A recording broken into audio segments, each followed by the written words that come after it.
एक गुरु अपने शिष्य के अत्यधिक विकास के बहुत ही खुश थे। उन्हें लगा कि अब शिष्य का मार्गदर्शन करने की कोई ज़रूरत नहीं है। इसलिए उस शिष्य को एक नदी किनारे बनी अपनी छोटी सी कुटिया में छोड़कर निकल पड़े। रोजाना सुबह स्नान के बाद शिष्य और शेर की खाल से बने अपने कपड़े को सुखाने के लिए टांग दिया देता था। वही एकमात्र वस्तु थी जो कि उसके पास थी। एक दिन चूहा ने उस शेर की खाल को कुतर डाला। यह देखकर शिष्य बहुत ही उदास हो गया।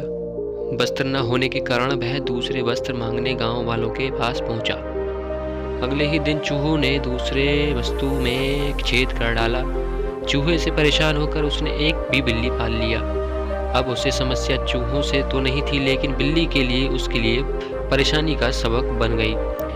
उसे अपने खाने के साथ साथ बिल्ली के लिए दूध का इंतजाम करना पड़ता था।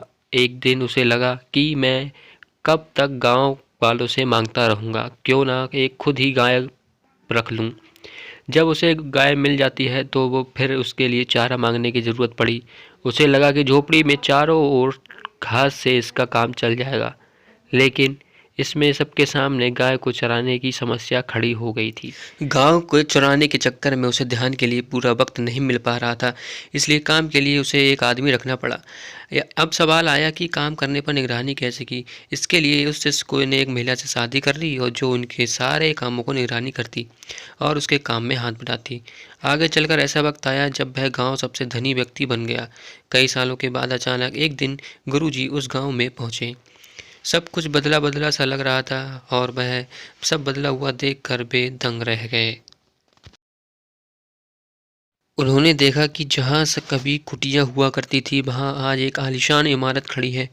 उन्होंने एक नौकर से पूछा, क्या यही जगह है नहीं जहाँ कभी मेरा एक शिष्य रहा करता था। नौकर उन्हें कोई जवाब देता इससे पहले ही गुरु का वह शिष्य हाजिर हो गया।